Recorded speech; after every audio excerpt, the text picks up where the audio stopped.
So since everybody is Zoom meeting lately, I thought I would ask a few people on Zoom what their favorite they lived happily ever after story would be. So I've got a few folks. I've got Todd, Amy, Dave, and myself to share this story, some stories with you. So I hope you enjoy that and look forward to our upcoming sermon series. I think my happily ever after story will be the first movie I saw in theaters, which was Toy Story, the first one. And I guess no matter how the toys world changed and people came and went, and the toys always came back together, and I guess in the end they lived happily ever after, and their circle grew even a little bit, so I think that's mine.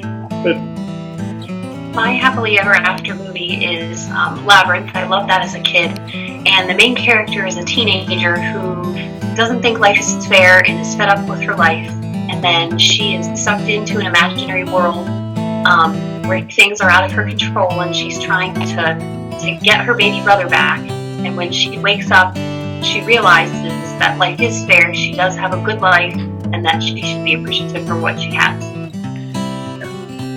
And for me, growing up as a sports junkie and a sports nut, sports movie, I think of the movie Hoosiers, and the ending of the movie Hoosiers when Jimmy Chitwood looks at the coach and says, "I'll make it," and then does. I think every kid that ever picked up a basketball in gym class or in their garage or in their driveway thought they were Jimmy Chitwood. So that's my happily ever after. I guess my happily ever after is 101 Dalmatians, which is a movie that we went to as a family, and I really enjoyed that movie.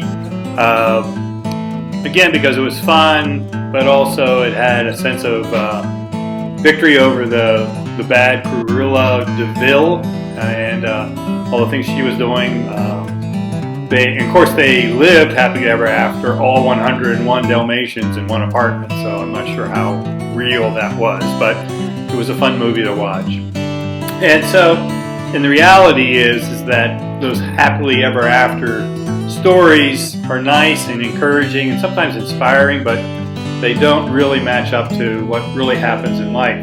And so in the next few weeks, we're going to be looking at how Peter guided the early church in their situation, their ultimate issues of their life, death, and persecution.